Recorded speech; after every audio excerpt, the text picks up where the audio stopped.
2 hours. 2 hours? Yeah. Okay. And then 2 hours. And if you eat it, you get it for free. Has anybody ever beaten it before? Nope. So it's undefeated. Undefeated. How long has it been offered for?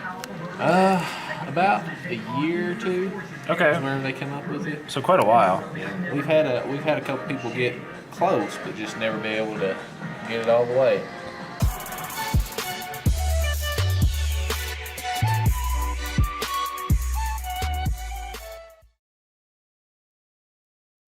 Hey everyone, Joel Hansen here. Today we're in Brownsville, Kentucky, basically right by Mammoth Cave, which I tried to go check out. I'll have that at the end of the video. So here I do the Walden's BBQ Mammoth Challenge, or barbecue challenge here, of course, at Walden's BBQ. So really cool. This is a giant challenge though, and I'm very scared. It's undefeated. I believe you have 1 hour to complete it. If not, it is $80, and if you complete it, you get a meal for free. So it consists of 2 pounds of pulled pork. It consists of 8 pieces of their pork shoulder, which are big, huge cuts. So I'm anticipating that's at least a pound. Then you either pick 2 pounds of meat or a half rack of ribs and a pound of meat. So again, about another 2 pounds, so that's at least like 5.5 pounds of meat already. Then you have to pick 3 of their large sides, which is they're over 16 ounces each. So again, we're probably looking at like already 9 pounds. Then you either pick 12 pieces of bread or 6 rolls, which is absolutely insane. So we're talking like at least a 10-pound challenge. I'm definitely not ready for this. I had Chinese food last night, and let's just say it has not been agreeing with my bottom end. So I'm actually nervous, but wish me luck. Let's see what we can do. I do love barbecue. So we're having our first Kentucky barbecue. So that's why we're doing this, Kentucky barbecue. Hopefully it's good. I'm really excited. And worst case, I guess $80 and we fail, but hopefully we'll win. So let's go on in. Let's get some food. All right, everyone, so here with all the food. Definitely looks delicious. We have the half rack ribs. We have the pound of turkey is what I went with. The 2 pounds of pulled pork. We have the 8 pieces of shoulder, which are kind of like, they're cooked on a grill, like a charcoal grill. 8 rolls. We then have a massive thing of beans, a massive thing of green beans, and a massive thing of coleslaw. Also their house-made sauce. So we actually have 2 hours to attempt this. So wish me luck. It is absolutely undefeated. It's never been completed before. So, everyone, so how do we get started? We'll say at the count of, well, 5, 4, 3, 2, 1. Let's eat. Thank you. Would you see if that's going, my friend? This? No. Yeah, it's going. Thank you. No problem. Just come get me some. Turkey. It's good. Very juicy.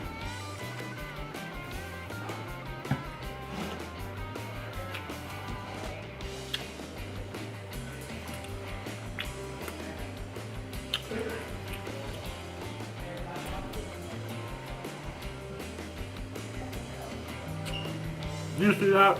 I almost was just going to take a sip out of the sauce. I'm getting a phone call.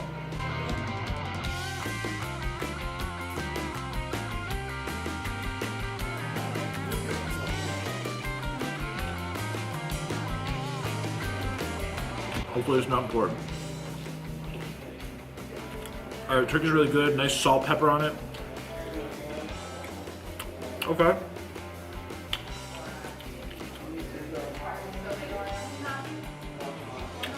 Shoulder has a nice taste. Turkey just got like Texas style.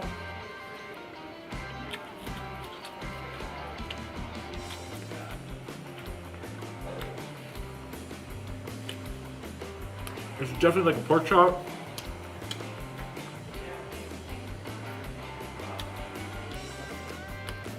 Definitely has its own juices on it. There's a little bit of sweetness in it as well.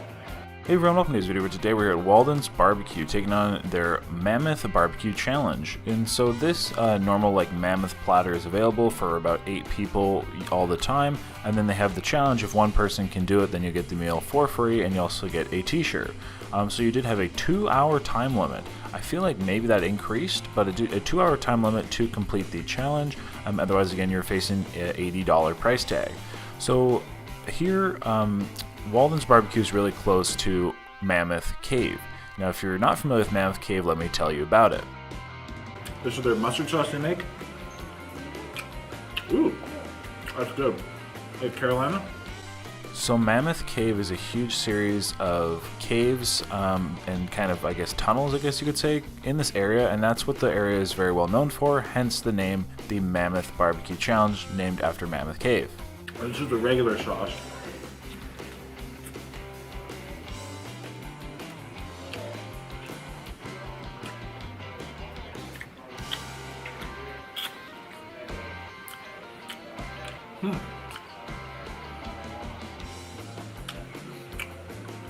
I'm gonna try that again. Really unique flavor on that.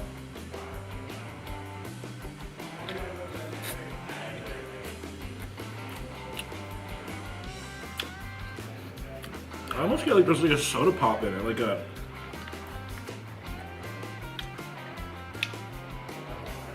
Big Red or cream soda. I'll have to ask.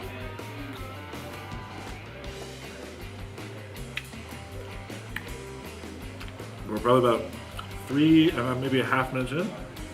So for this challenge, you had again like an obligatory 2 pounds pulled pork. Then you had either like 2 other pounds of meat, or you could substitute one for a half rack, which I did. So I had a pound of turkey. Then I had the half rack of baby back ribs, and then you have 8 of their pork shoulder slices, they call them, or like 8 of their pork shoulder pieces. But to me, I would basically just call them as pork chops. So you had 8 pork chops, and then basically all the other meats, plus all your sides.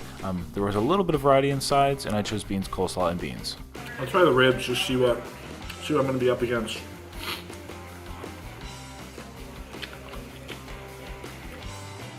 There's a baby back.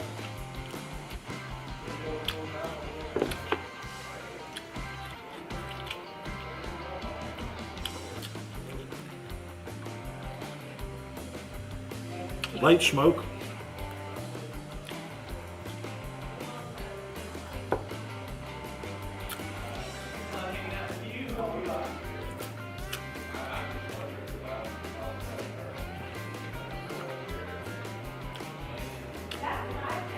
Definitely like a charcoal flavor on that as well. So definitely this was sitting at like a 10-pound challenge, and the thing with barbecue challenges is like when they weigh them, they're all cooked weights. You know, if you have a 5-pound burger challenge, the 3 pounds of meat might have been pre-cooked. This was all post-cooked final weight. So barbecue challenges really do carry their weight. They do have quite a bit of difficulty because of that, and not to mention that often they require, well, not always, but often quite a bit of chewing, and some foods are a little more difficult than others. I'm saving the pulled pork for last because I'm thinking it'll be the easiest to eat. Being an undefeated challenge has definitely carried like an expert level, but I will say everything was tasting really nice. I do really like it barbecue, and of course all barbecues are different, but this is my first time having barbecue in Kentucky. I don't know if this is representative for all the kind of Kentucky style barbecue, but for me, what I really got out of this barbecue was a light smoke. I definitely had a bit of a charcoal flavor on it, and then they were encouraging of sauces. Now I found the turkey here was done almost like a Texas style, just very simple salt, pepper. And then I will say which I loved. I absolutely loved it. The turkey was fantastic. The ribs were solid, and the pork shoulder pieces were actually really good. I really enjoyed those. Like again, just pork chops. And the sun just went behind a cloud. You see how big of a difference it made in the lighting. Pork chops cooked over charcoal I could add, and then I haven't gotten to the pulled pork, not sure if I will, so ultimately I'll have to wait to comment on that. And then like I said, the sides are really big portions, so then like you could choose 12 pieces of bread or 6 buns. So I went with 6 buns. So I went with the buns because I figured like from a strategy standpoint that's probably the better option, but then you know, I don't think it would have made a huge difference either way. And then they had a large variety of different sauces. They had like the house-made sauce, they had Carolina sauce. So I got to try different sauces, which is really good. You saw me almost try to drink one right from the bottle there. We're about like 6:45, something like that in.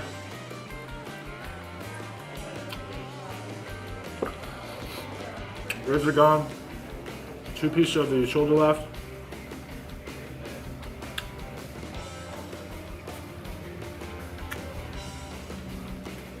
About half the turkey, all the pork. There's a big rind, big pile, and then all the sides and the buns. With the other sides, I think like the options I would have had would have been macaroni. They also had a fried cabbage, which I guess was a specialty, and it wasn't like a deep fried cabbage, but more like grilled, not grilled, what do you call it, like pan-fried, sauteed cabbage, there you go, there's the better word. But yeah, that's pretty much all the sides that I remember. Then I went again with the baked beans, green beans, dipping those pork chops, the pork shoulders in the sauce there, making them very, very delicious. But yeah, I think that's pretty much all the information I have for you, at least at this moment. You know, like we said, 2 hours to complete this 10-pound barbecue challenge, undefeated.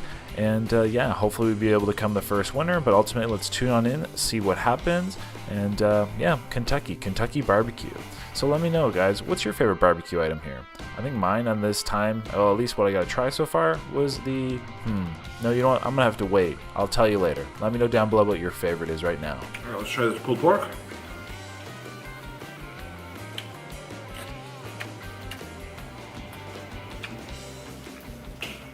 Very rich.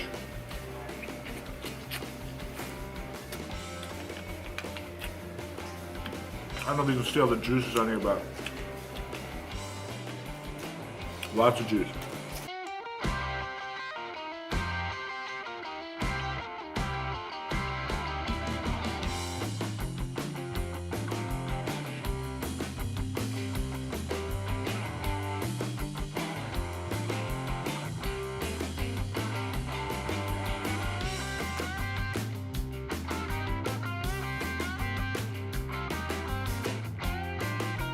A very good turkey breast though.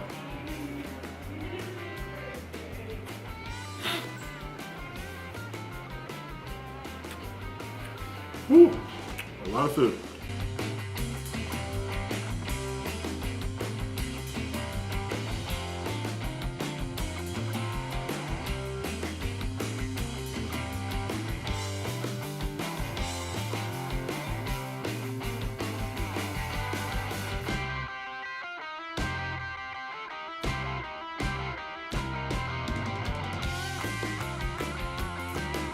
Yeah, the barbecue sauce is a really interesting taste. Like I said, it also reminds me of a soda pop.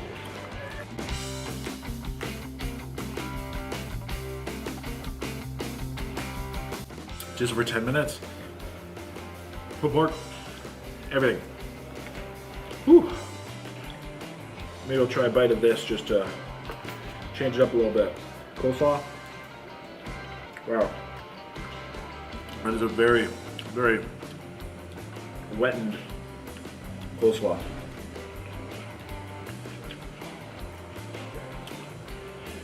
Ooh, still got hiccups. It's good though. I need to get rid of those hiccups though. Ooh.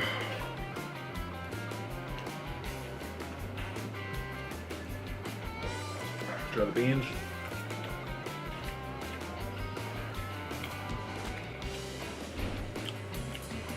Beans are exactly what you'd expect. And try the baked beans. They're good. Yep.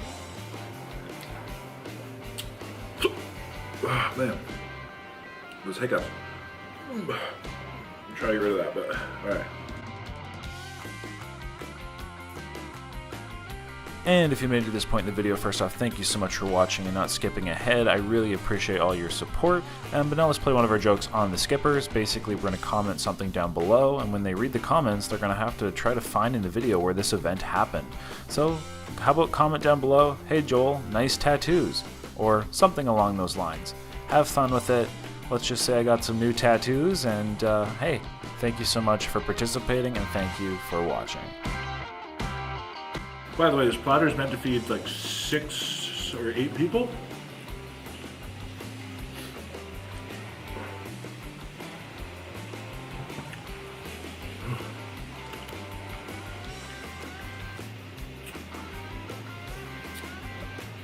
It's definitely good, but it's a heavy, heavy, heavy pulled pork. It must have been sitting in like a container, and they totally got that bottom on it. Lots of juices.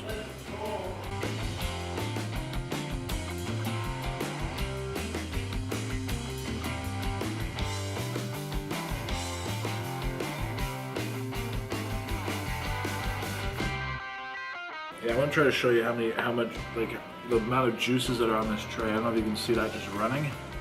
There's no shortage. All right. Whew. Done with that. Get on some of these sides. Probably about maybe 15, 20, 15, 30. Boy, oh boy.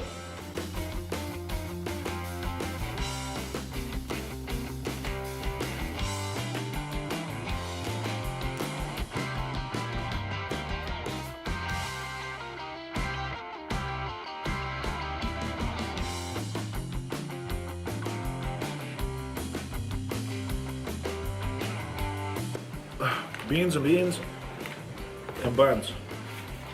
Beans and buns. Buns. Oh, all right.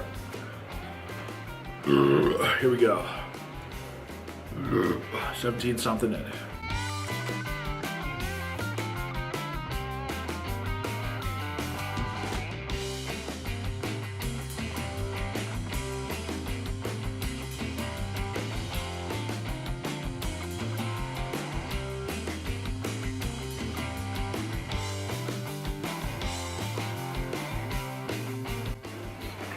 Buttery beans. Ooh. All right, baked beans.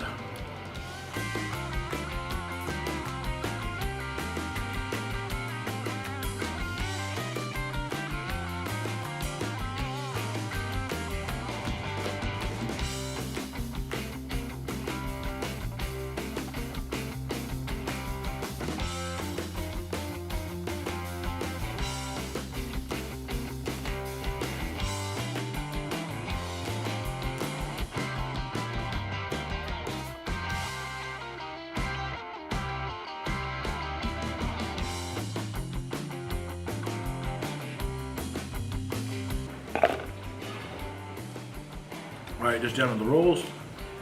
Probably 21.5 minutes in. Woo! Like I said, I'm freezing. I got some pumping and AC in here, that's for sure.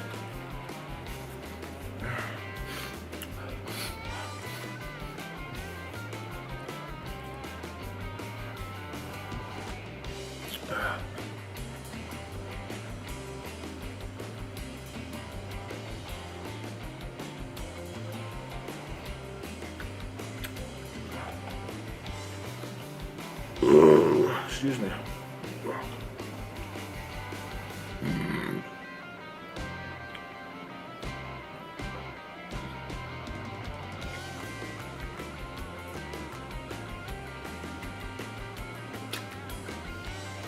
And Diet Dr. Pepper. I haven't had a Dr. Pepper in a long, long, long time. Probably almost a year.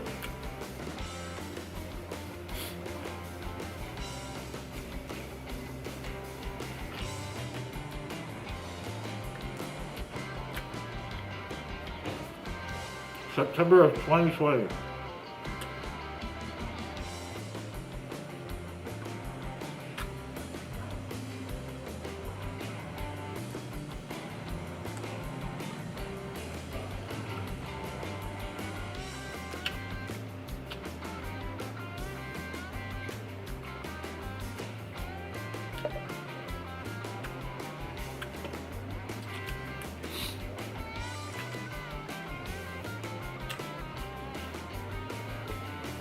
And we are done. That's somewhere around 23:20. I don't know the exact time, just kind of going by my time on my camera. But very good overall, really enjoyed it. Turkey was fantastic. I give an extra huge shout out to the turkey. It was Texas style turkey. I love Texas style barbecue.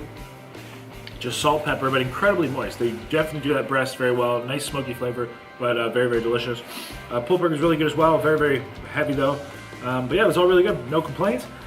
Sides were great. Coleslaw was very creamy. So that would do get the meal for free, which is pretty cool. And it's officially defeated. Got some looks of one guy had his mouth half open, the other guy gave me a thumbs up. So I think that's a good thing. But everyone, thanks so much for watching. I hope you enjoyed today's video. With that, that's about it. If you're ever in the area, stop on by. Walden's really cool, especially if you're ever at the Mammoth Cave. Just hop on over. And I mean, they do have this Mammoth Platter. I'd maybe recommend sharing it with that like 6 to 8 people. But nonetheless, very good, very delicious. I think we might get a sweet t-shirt as well. So with that, till next time, everybody, that's about it. Have a lovely day. And here we got a sweet t-shirt. I conquered the Mammoth Walden's BBQ. And yeah, challenge. Woohoo!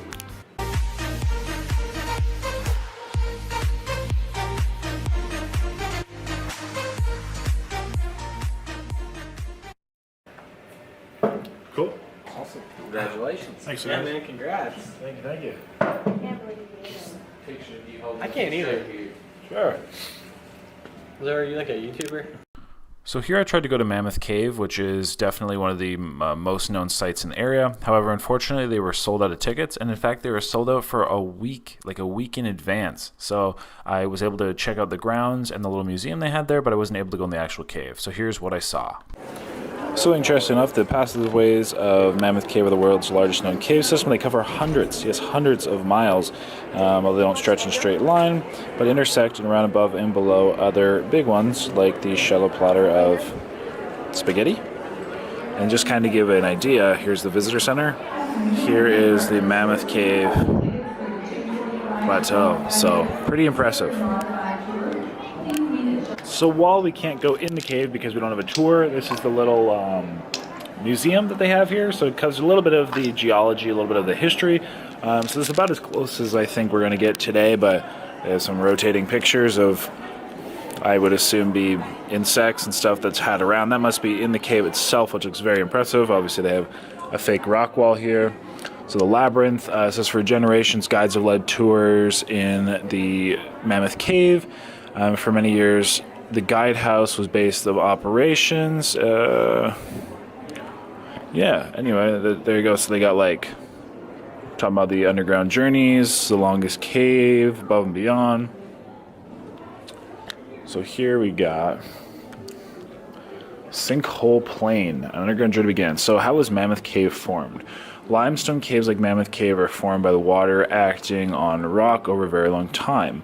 South Central Kentucky perfectly combines these factors to form long cave systems. As rain and snow fall on the Sinkhole Plain south and east of the park, the underground journey begins. Raindrops begin picking up carbon dioxide as they fall through the air and work their way through the soil. So acid rain basically eroding the rocks. Now that the water is highly acidic, it just slowly dissolves the rocks, and it seeps through the cracks and layers and beneath the soil, eventually creates these great big cave systems and plateaus, kind of like this.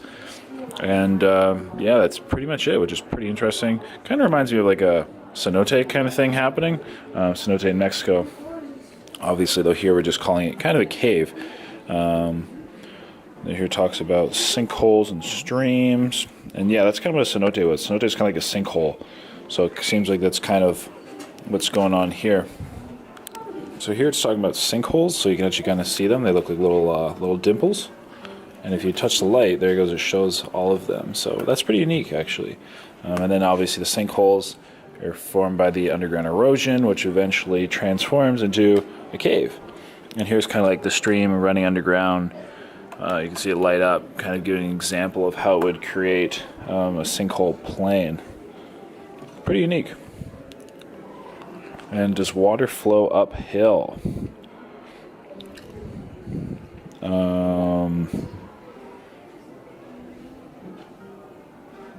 Interesting. There's flowing water. And then this kind of explains essentially why there's like only certain big cave systems versus actually being everywhere, just falling, disintegrating underneath our feet, because the sandstone, there's a sandstone layer on top, and this protects the erosion from happening, but it's when the water habitually gets through that it creates ultimately the erosion of these caverns. Pretty interesting. And then it's talking about, so when Pangea existed, the theory that all the continents in the earth was all combined, they were saying that Kentucky actually laid in the tropics then just south of the equator, which really kind of makes sense because they're finding brachiopods, they're finding horn corals, and strange sharks, and the kind of their shells and everything in actually Mammoth Cave's limestone layers. So pretty interesting how that all, you know, turns and interacts. Pretty phenomenal to think about. So there's actually over 27 known entrances, but 1/3 are natural. The half-light, half-dark of these entrances is called a twilight zone. And what's really interesting about them is they have changing air temperatures, humidity, and light, which kind of reflects and alters the cave's constant temperature, humidity, and darkness. So you kind of have the mix of the consistency of the inside of the cave meeting with the outside of the cave and trying to transferring it. And then similarly, as the water goes down, it just keeps continuing moving down through the caves, down into the earth, to which that's why you end up with these big dry areas entering the caves, and it's not just all full of water, because it just keeps habitually going down and tracking, which is pretty interesting. And then, you know, there is a present, you know, kind of stream and water table, but just keep going down and down.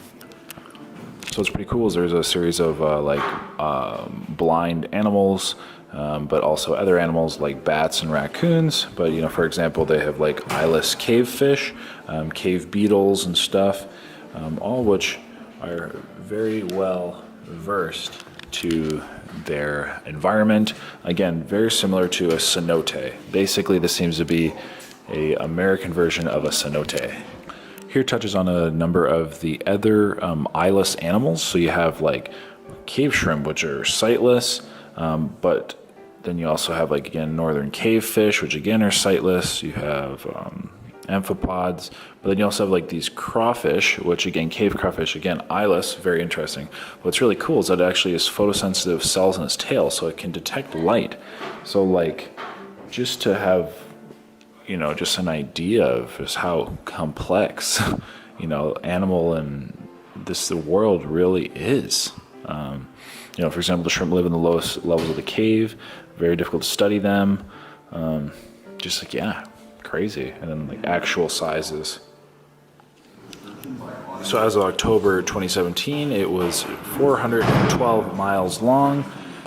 They think that there is more than 600 miles undiscovered.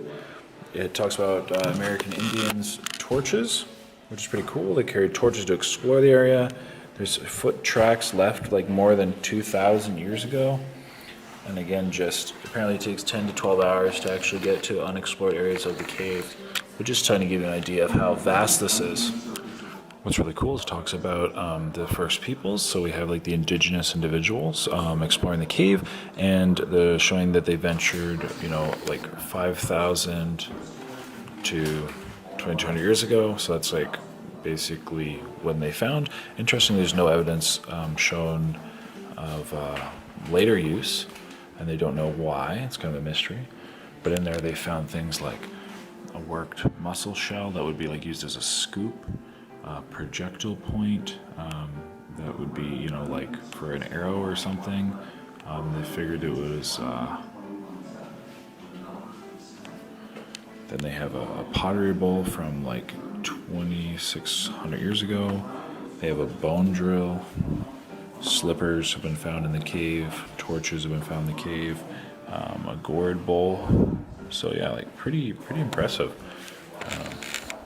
It's pretty shocking to think about, and just that, like, how, again, big and expansive this is. And this is really interesting. They're saying that people have actually been touring Mammoth Cave for like 2 centuries, like 200 years. So that's pretty crazy to think about. I mean, you know, this one's always drawn, but there's like an old picture that looks like a real old picture. You know, people exploring and navigating. So definitely interesting. And that was kind of the Mammoth Cave tour. So as I mentioned, tried to check out Mammoth Cave. Of course, didn't really turn out that well. But that being said, we can, there's lots of trails around. So I'm gonna walk towards this way. This is towards the historic entry point. This is actually the entry point, the entrance to Mammoth Cave, which they use. So we'll be able to at least see it from the outside. We won't be able to go in. And then there is a number of different trail systems which cover sinkholes, overlook, like outlook thingy things, and just a whole bunch of stuff. So we're gonna see a little something made out here, and it's definitely a beautiful day. Look at this greenery.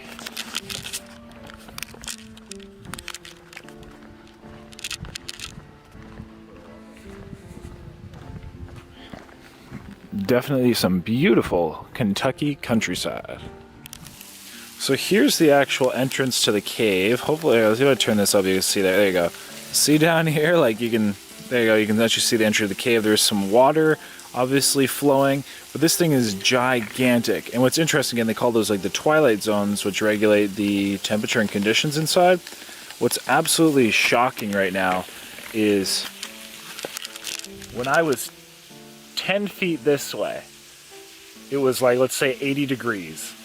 Right here, just because, like, I guess the draft or the air, whatever, coming from that cave, it probably feels like 55. It's crazy, actually, the temperature difference, and that's, or how the cave regulates that. Really interesting, but yeah, really reminds me of like a cenote. So that's kind of the vibe I'm getting.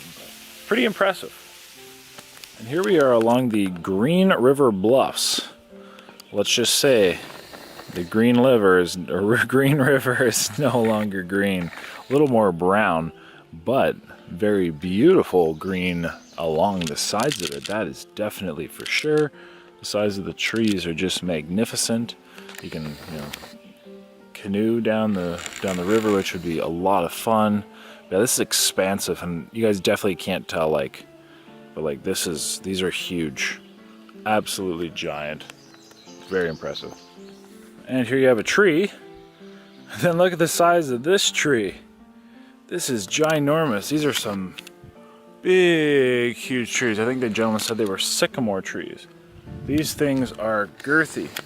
Like, I can only imagine how old they must be. They are huge, huge, huge, huge, huge trees.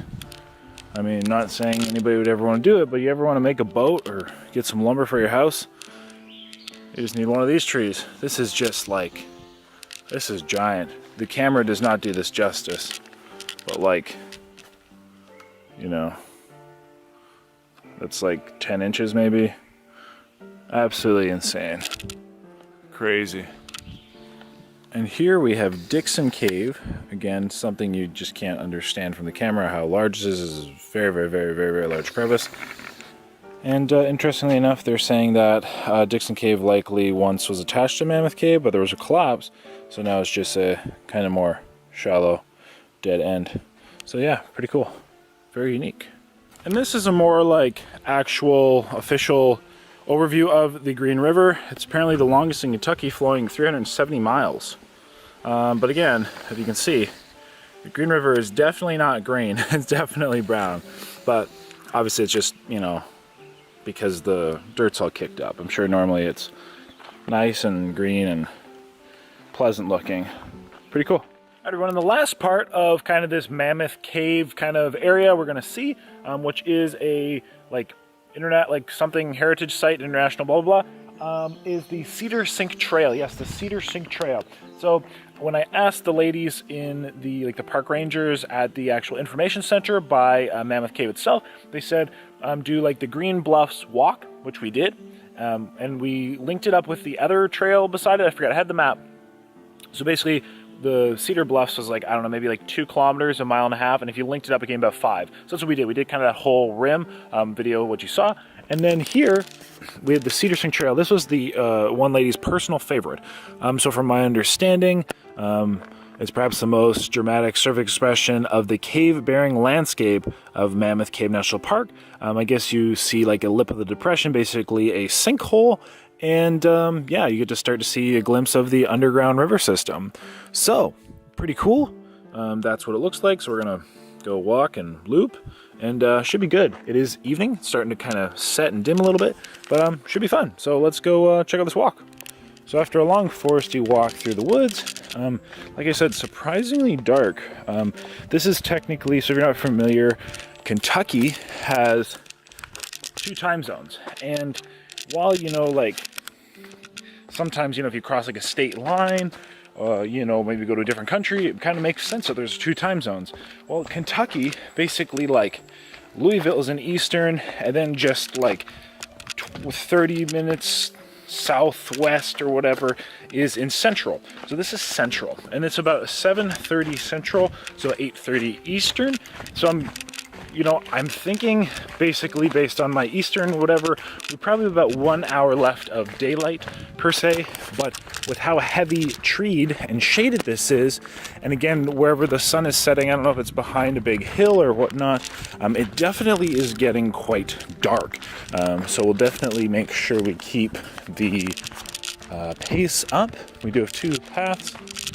It says 0.5 mile loop or mile loop, so we'll find out. But yeah, so I think we should be getting to the sinkhole soon. Again, we just kind of descended on some stairs, so we will find out here momentarily. All right, we are definitely more getting there now. Again, a lot more descending stairs. Definitely a bit of a drop going all the way down there.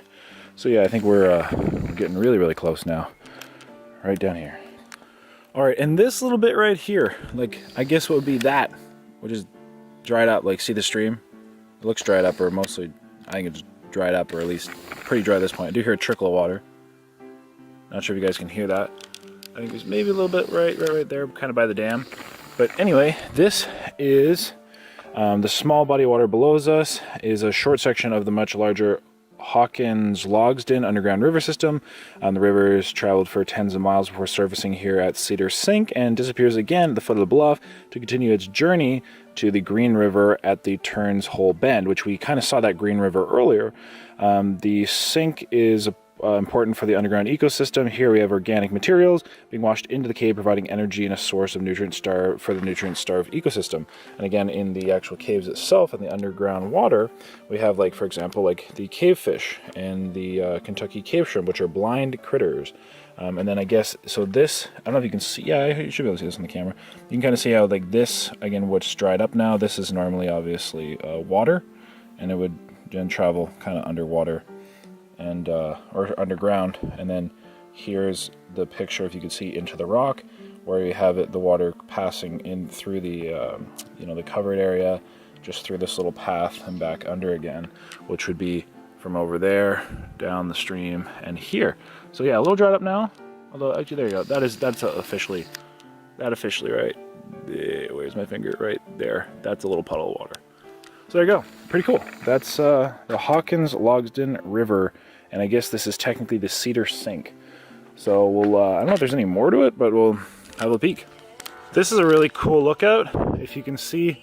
I'll show you from, like, far away, but it's literally in the rocks, overlooking what, again, I think normally is water down there. But just look at this rock ledge. Big, huge rock ledge, which obviously has been carved out by, I'm assuming, water and whatever. So there's a little drip going on right here. You do have a puddle. Try to get over that. But yeah, here's a little lookout, and like right here is a big thing of limestone. And then again, I assume that all this is carved out probably by the water over the however many millions or thousands of years. And yeah, this is really unique. And then just to kind of give you a perspective, here I am. Here's the rock literally right above my head. And then just like this big major rock cliff. So basically what's over there, I'm standing under, like, you know, a continuation of this. So pretty crazy. Yeah, this is a very unique walk. Not at all what I was expecting. I think the actual, what they called the Cedar Sink itself was a little lackluster, but I'm definitely finding some very interesting, like, this is even just this path. Look at this. It's like a vined rock cliff. This is not a very wide path. You could definitely not fit 2 people side by side here, like, at all. And yeah, pretty cool. Definitely unique. And down there is just like the Cedar Sink. So let's, I think we're kind of on the other side of the loop. We're just kind of continuing around. And so I imagine that this trail links up where we saw the split earlier. But yeah, definitely cool. I'm assuming that's the majority of kind of the sights to be seen in here. I obviously don't know 100% for sure. And there was another little path. I took it Just very briefly, it was, it led to like another little lookout kind of like that over what was also appeared to be a dried up kind of piece of normally stream or moving water, but yeah, pretty unique. So I think that's all. I'm going to head on back. We are, again, it's getting a little dark out, so don't recommend being out in the woods alone in the dark. So yeah, hope you guys enjoyed this little view of Cedar Sink Trail. We have some stairs. We're heading uphill as we speak. But that's pretty much that. If there, well, hold on. Let's see what this lookout brings. I was gonna say, I'm assuming that's all the interesting stuff, but that's quite a stairwell. And here we have another point, which says a karst window. Cedar Sink is a karst window, a sinkhole where a subterranean river emerges, providing a view into a much larger hydrologic system. Much of the water flowing through the Mammoth Cave underground streams originates in the basins of the depression-riddled sinkhole plain to the southeast. So, again, that's the sinkhole down there. All the way down there. You see it all dried up. And we're just directly above it. And it gives a window at the water on its way to one of the hidden streams, and it resurfaces for a short time. So that's pretty cool. A karst window. And again, if you could see in the rock, that's what it looks like. It's coming through the rock, out a little bit, and back in. And to give an idea of the sinkhole plane, underground to Cedar Sink, and further on into the Mammoth Cave, which is right there, Mammoth Cave. It's a little worn out, but Mammoth Cave. Ooh, pretty cool. All right, I'm assuming that's all now. I don't know, but if not, hope you enjoyed. Definitely a cool area, would recommend checking it out.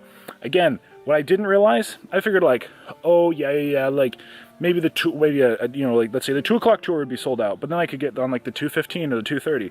No, like I said, Mammoth Cave tours, every single one, which there's like a variety of them, were all sold out for 1 week, like literally a week. It's Tuesday today, they were sold out till next week. So if you're coming, book in advance. I definitely will have to book again for the future, because I would definitely recommend it. I really want to see it. Yeah, they have like self-guided tours. They have tours that focus on the history of it. They have tours that, I don't know what it's called. Hold on, the lighting will be better here in a second. I don't know the exact name of it, but basically one where you actually like get muddy per se.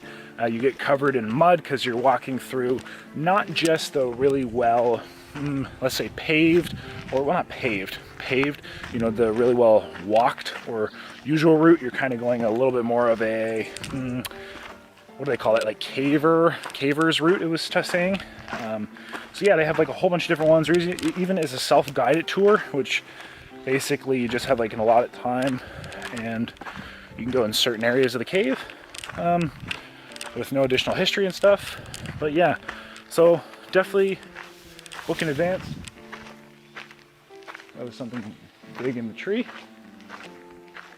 But book in advance and have yourself a cool time. I'm definitely, like I said, I'll have to come back, Mammoth Cave, and I will bring you guys with me whenever I do. So with that, have a lovely evening, everybody. I appreciate you. I appreciate you watching.